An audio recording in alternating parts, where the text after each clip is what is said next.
الحمد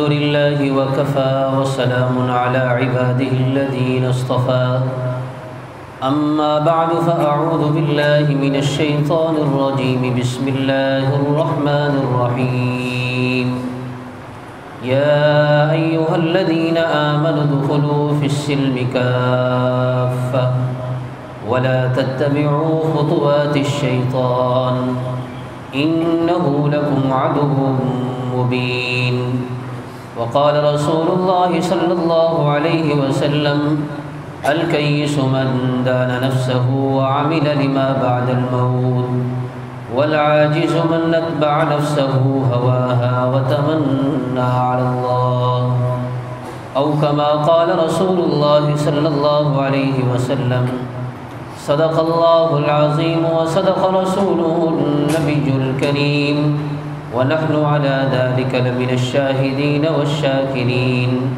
والحمد لله رب العالمين۔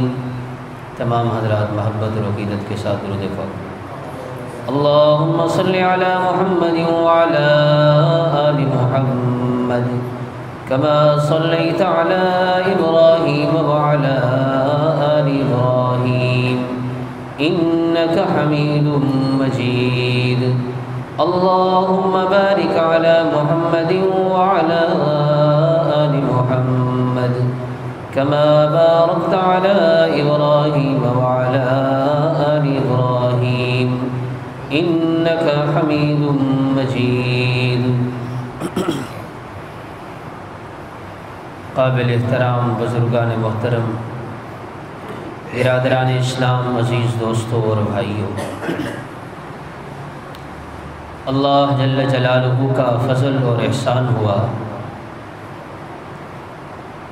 کہ اللہ تبارک و تعالی نے ہم سب کو مسلمان بنایا۔ رحمت دو عالم نبی مکرم صلی اللہ تعالی علیہ وسلم کی امت میں پیدا فرمایا۔ مسلمان ہونا اور ماں کی گود میں کلمے کا مل جانا، ایمان اور اسلام کی توفیق کا مل جانا، یہ اللہ کا خاص فضل ہوتا ہے۔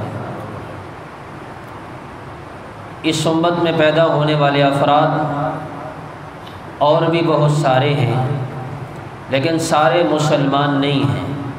افمن شرح اللہ صدرہ للاسلام فہو علی نور من ربی، اللہ جل جلالہ جس پر نظر رحمت فرماتے ہیں اسی کے دل میں اللہ نور ایمان کو داخل فرماتے ہیں، اس کے سینے کو اللہ دین اسلام کے نور کے لیے کھول دیتے ہیں، اور پھر وہ اس دین اسلام پر عمل کر کے اپنی دنیا اور آخرت کو سنوارتا ہے۔ لیکن یہ بات ذہن میں رہنی چاہیے کہ اللہ جل جلالہ کا وعدہ، اللہ جل جلالہ کی مدد اور نصرت کا وعدہ مکمل دین پر عمل کرنے میں ہے۔ اسی کے ساتھ اللہ کی مدد ہوگی، اسی کے ساتھ اللہ جل جلالہ نظر رحمت فرمائیں گے اسی پر کہ جو دین اسلام کی مکمل تقاضوں کو پورا کرے گا۔ یا ایھا الذین آمنوا ادخلوا، اے ایمان والو، اللہ جل جلالہ کا خطاب ہے، اے ایمان والو ادخلوا فی السلم کافہ، دین اسلام میں پورے کے پورے داخل ہو جاؤ، دین اسلام میں پورے کے پورے داخل ہو جاؤ۔ اللہ جل جلالہ کی مدد کا وعدہ پورے دین پر عمل کرنے کے ساتھ ہے۔ یہ بہت بڑی غلط فہمی ہے، وہ یہ سمجھتے ہیں کہ ہم نماز پڑھتے ہیں، نماز مسائل کا حل ہے، میں تو 5 وقت کا نمازی ہوں، میرے مسائل حل نہیں ہو رہے۔ 5 وقت کا نمازی ہے لیکن کاروبار میں، لین دین میں معاملات ٹھیک نہیں ہیں۔ نماز وقت پر پڑھتا ہے لیکن کاروبار میں جھوٹ بولتا ہے۔ تو دین ناقص ہے۔ جب دین ناقص ہے تو اللہ کی مدد نہیں آئے گی۔ کسی نے صرف نماز پڑھنے کو دین سمجھا، معاملات، معاشرت، اخلاقیات کو بھول گیا۔ ہر ایک کی اپنی اپنی ترجیحات ہیں۔ کوئی حج اور عمرے کو دین سمجھ بیٹھا ہے، ہر سال عمرہ کرتا ہے، ہر سال حج کرتا ہے، لیکن لوگوں کے حقوق دبائے ہوئے ہیں، اور وہ یہ سمجھتا ہے کہ میں حج اور عمرہ کرتا ہوں، بس میرے لیے یہی کافی ہے۔ اس میں کوئی شک نہیں کہ عمرہ اور حج کرنا بہت بڑا عمل ہے، لیکن حقوق کی ادائیگی یہ بھی ساتھ ضروری ہے۔ کسی نے ماں باپ کی خدمت کو دین سمجھا اور دین کو محدود کر دیا ماں باپ کی خدمت پر۔ میں ماں باپ کی خدمت کرتا ہوں، نماز کی پابندی نہیں ہے، مسجد کی طرف قدم نہیں اٹھتے، اور اس خوش فہمی میں ہے میں ماں باپ کا خدمت گزار ہوں، میرے لیے جنت ہے۔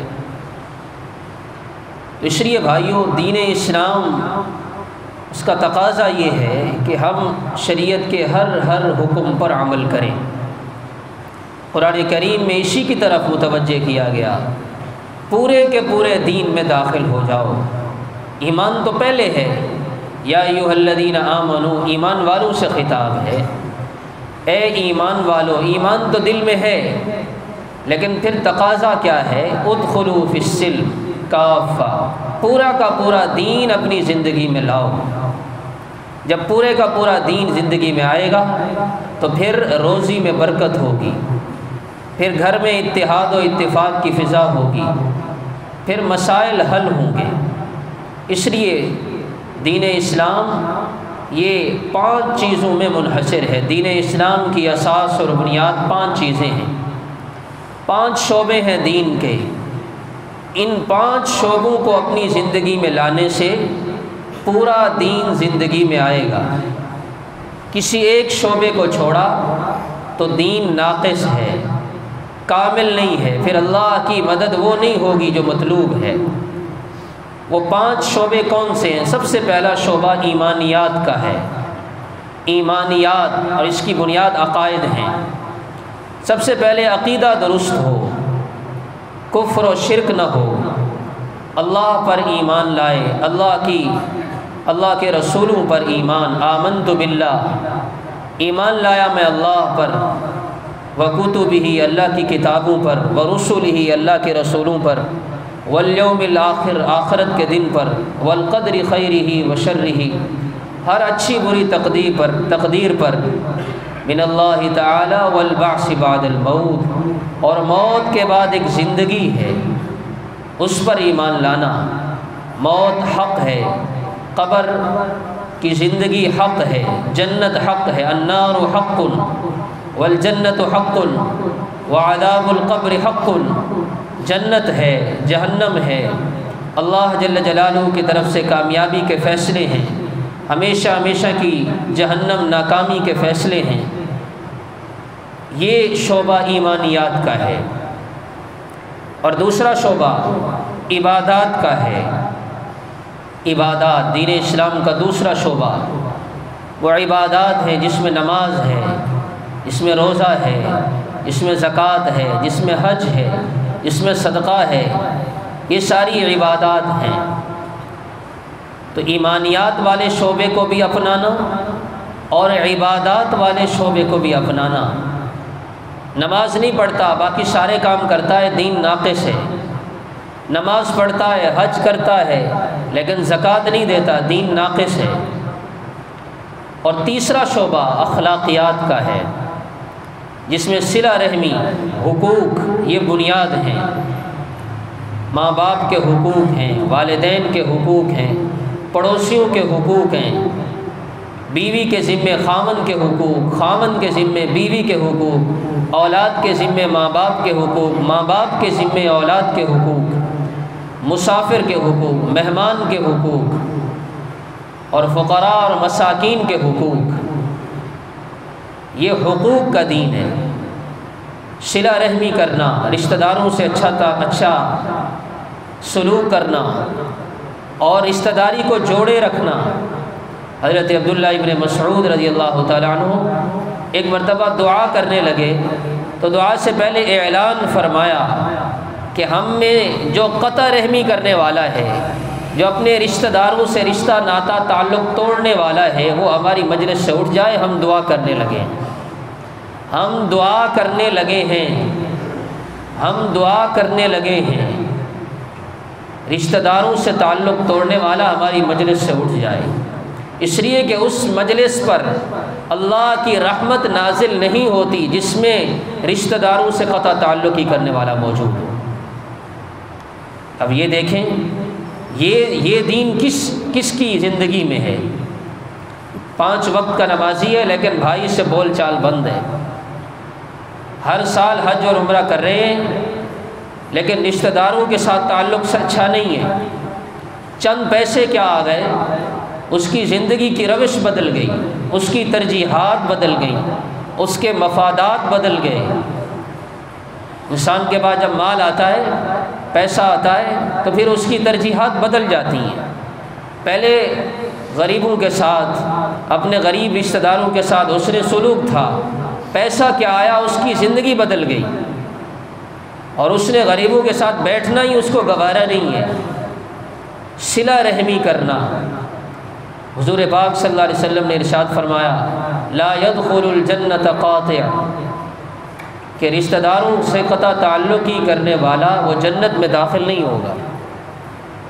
اب 5 وقت نماز پڑھ رہے ہیں، اللہ سے دعا مانگ رہے ہیں، لیکن دعا کیسے قبول ہو؟ پھر دعا کیسے قبول ہو جب رشتہ داروں سے تعلق نہیں؟ صل من قطع، جو توڑے تو اس سے جوڑ، واعف عمن ظلمک، جو ظلم کرے اسے معاف کر، اللہ کے لیے معاف کر، اللہ کے لیے اس غلطی کو معاف کرنا۔ یہ تیسرا شعبہ ہے، اس ہر ایک کی شعبے کی تفصیل ہے، خلاصتاً عرض کر رہا ہوں۔ تو یہ تیسرا شعبہ ہے اخلاقیات کا، اور چوتھا شعبہ وہ معاشرت کا ہے، رہن سہن، اٹھنا بیٹھنا، چلنا پھرنا، شادی خوشی غمی، یہ سارا شریعت کے حکم کے مطابق ہو۔ ہماری شریعت، ہمارا دین کتنا کامل ہے۔ اللہ کے پیارے نبی صلی اللہ علیہ وسلم نے کھانے کا طریقہ بتایا، فرمایا سنیں لِيَأْكُلْ أَحَدُكُمْ بِيَمِينِهِ، تم کھانا کھاتے ہو سارے، یأکل احدکم بیمینہ، جب تم میں سے کوئی کھانا کھائے دائیں ہاتھ سے کھانا کھائے، ولیشرب بیمینہ، پانی پیے یا پینے کی کوئی چیز پیے دائیں ہاتھ سے پیے، ولیأخذ بیمینہ، جب کوئی چیز ہاتھ میں پکڑے دائیں ہاتھ سے پکڑے، ولیعطی بیمینہ، کوئی چیز کسی کو دے دائیں ہاتھ سے دے، کھائے دائیں ہاتھ سے، پیے دائیں ہاتھ سے، کوئی چیز لے دائیں ہاتھ سے، کوئی چیز دے دائیں ہاتھ سے۔ فرمایا ان الشیطان، کہ بے شک شیطان جو ہے وہ یأکل بشمالہ، شیطان بائیں ہاتھ سے کھاتا ہے، ویشرب بشمالہ، اور وہ بائیں ہاتھ سے پیتا ہے، ویأخذ بشمالہ، بائیں ہاتھ سے پکڑتا ہے، ویعطی بشمالہ، اور بائیں ہاتھ سے کسی کو کوئی چیز دیتا ہے۔ لیکن تم نے شیطان کے راستے پر نہیں چلنا، رحمان کے راستے پر چلنا ہے۔ کھانے کا طریقہ، عمر بن ابی سلمہ نبی کریم صلی اللہ علیہ وسلم کی تربیت میں، آپ کی پرورش میں، کھانا کھا رہے ہیں نبی کریم صلی اللہ علیہ وسلم کے ساتھ، اور ہاتھ وہ پورے برتن میں پھیر رہے ہیں، جیسے بچوں کی عادت ہوتی ہے، کبھی کہاں سے کھا لیا کبھی کہاں سے کھا لیا۔ آپ علیہ الصلوۃ والسلام نے ارشاد فرمایا یا غلام، اے بچے، اے لڑکے، 3 باتیں فرمائیں، سم اللہ، بسم اللہ پڑھ کے کھاؤ، بسم اللہ پڑھ کے کھاؤ، کل بیمینک، دائیں ہاتھ سے کھاؤ، وکل مما یلیک، اور اپنے سامنے سے کھاؤ۔ بسم اللہ پڑھ کے کھاؤ، یہ معاشرت سکھائی جا رہی ہے۔ بسم اللہ پڑھ کے کھاؤ، اپنے سامنے سے کھاؤ، دائیں ہاتھ سے کھاؤ، یہ دین ہے۔ ہم اپنے گھروں کا جائزہ لیں، یہ دین کس کس گھر میں ہے؟ کبھی بچے کو سکھایا ہے کہ بیٹا بسم اللہ پڑھ کے کھانا ہے، دائیں ہاتھ سے کھانا ہے؟ اپنے سامنے سے کھانا ہے، اور پھر برتن کو اچھی طرح صاف کرنا ہے۔ نمیشہ وہ فرماتے ہیں کہ نبی کریم صلی اللہ علیہ وسلم نے ارشاد فرمایا، من اکل فی قصعۃ، جو بڑے برتن میں یا کسی پیالے میں کوئی کھانا کھائے، فلحسھا، کھانا کھا کر اس نے اس برتن کو اچھی طرح صاف کیا، برتن جس میں کھانا کھایا ہے اسے اچھی طرح صاف کیا، استغفرت لہ القصعہ، وہ برتن، وہ پیالہ، وہ اس کھانے والے کے لیے بخشش کی دعا کرتا ہے۔ اور ہمارے ہاں کیا ہے کہ اگر کھانے کے بعد برتن کو صاف کر لیا تو معاشرے میں اس کو اچھا نہیں سمجھا جاتا، یہ سنت ہے، یہ معاشرت ہے، یہ معاشرت کا دین ہے۔ آپ علیہ الصلوۃ والسلام نے ایک صحابی کو دیکھا، اوندھے منہ لیٹے ہوئے تھے، اوندھے منہ سونا، الٹا سونا۔ آپ علیہ الصلوۃ والسلام نے فرمایا ایسے مت سو، اس لیے کہ اوندھے منہ شیطان سوتا ہے۔ حضرت سلمان فارسی رضی اللہ تعالیٰ عنہ فرماتے ہیں نبی کریم صلی اللہ علیہ وسلم نے ہمیں منع فرمایا کہ ہم بیت الخلاء میں جائیں تو نہ قبلے کی طرف منہ کریں اور نہ قبلے کی طرف پشت کریں، شمالاً جنوباً بیٹھیں، شمالاً جنوباً بیٹھیں۔ تو ایک نے اعتراض کیا، ایک کافر نے، کہ تمہارے نبی کیسے نبی ہیں جس نے تمہیں بیت الخلاء میں بیٹھنے کا طریقہ بھی بتایا ہے؟ تو حضرت سلمان فارسی کہنے لگے، او ظالم، یہ تنقید کی چیز نہیں، یہ تقلید کی چیز ہے، یہ قابل مدح فعل ہے، یہ قابل مدح تربیت اور تعلیم ہے کہ ہمارے نبی نے ہمیں اور تو اور بیت الخلاء میں بیٹھنے کا طریقہ بھی بتایا ہے۔ یہ معاشرت کا دین ہے، یہ دین زندگیوں میں آئے، اس کی فکر کرنا۔ اور پانچواں شعبہ دین کا وہ معاملات کا دین ہے، کاروبار کرتے ہیں، خرید و فروخت کرتے ہیں، چیزیں بیچتے ہیں، خریدتے ہیں، اس میں شریعت کے اصولوں کو سامنے رکھنا، کمائی حلال ہو۔ ایک صحابی آئے، عرض کیا یا رسول اللہ، میں چاہتا ہوں میں مستجاب الدعوات بن جاؤں، اللہ تعالیٰ میری ہر دعا قبول کر لے۔ تو آپ علیہ الصلوۃ والسلام نے فرمایا، اپنی کمائی پاکیزہ بناؤ، اپنی کمائی پاکیزہ بناؤ، تمہارا جب کھانا حلال ہوگا تو اللہ تمہاری ہر دعا قبول کریں گے۔ فرمایا لقمہ حرام، ایک لقمہ حرام، ایک حرام کا لقمہ 40 دن کی عبادت قبول نہیں ہوتی۔ تو یہ 5 دین کے شعبے ہیں، ایمانیات کا شعبہ، اخلاقیات، عبادات، معاشرت، معاملات، یہ 5 شعبے جب اپنی پوری آب و تاب کے ساتھ زندگیوں میں ہوں گے پھر اللہ کی مدد اترے گی، پھر معاشی تنگی کے باوجود بے برکتی نہیں ہوگی۔ آج مال و دولت، پیسہ اور کمائی کے اسباب بہت سارے ہیں، لیکن ہر ایک آدمی کو غربت کا شکوہ ہے، روزی میں برکت نہیں ہے۔ تو حضور پاک صلی اللہ تعالیٰ علیہ وسلم وہ دین لے کر کے آئے جو کامل مکمل دین ہے، اور وہ دین ہماری زندگیوں میں جب آئے گا تو پھر اللہ کی مدد ہمارے ساتھ ہوگی۔ حضرت انس رضی اللہ تعالیٰ عنہ فرماتے ہیں یہ وہ دور ہے نبی کریم صلی اللہ علیہ وسلم کا جب مکمل دین زندگیوں میں تھا، مکمل دین وہ زندگیوں میں تھا۔ آپ علیہ السلام کا زمانہ بہترین زمانہ، مردوں میں بھی دینداری، عورتوں میں بھی دینداری۔ آج کیا ہے کہ سارے مرد کمانے میں لگے ہوئے ہیں، اور مردوں کی فکر کیا ہے کہ پیسہ کمایا جائے، اور عورتوں کی فکر یہ ہے کہ پیسے کو خرچ کیا جائے۔ مرد کمانے میں لگا ہوا ہے اور عورتیں خرچ کرنے میں لگی ہوئی ہیں۔ نہ مرد کا رخ صحیح ہے اور نہ عورت کا رخ صحیح ہے، نہ اس میں دین ہے نہ اس میں دین ہے۔ آپ علیہ السلام کا زمانہ مردوں میں بھی دینداری، عورتوں میں بھی دینداری، اور اس دین کی برکتیں پھر کیا تھیں۔ حضرت انس فرماتے ہیں ایک خاتون وہ اپنا بچہ لیے ہجرت کر کے مکہ مکرمہ سے مدینہ طیبہ آئیں۔ البدایہ والنہایہ میں یہ واقعہ موجود ہے۔ تو ہم صفہ کے چبوترے پر نبی کریم صلی اللہ علیہ وسلم کے ساتھ بیٹھے تھے۔ وہ خاتون اپنا بچہ لیے ہجرت کر کے آئیں مکہ سے مدینہ، تو نبی کریم صلی اللہ علیہ وسلم نے اس خاتون کو عورتوں کے حصے میں بھیج دیا اور اس بچے کو مردوں کے حصے میں ٹھہرا لیا۔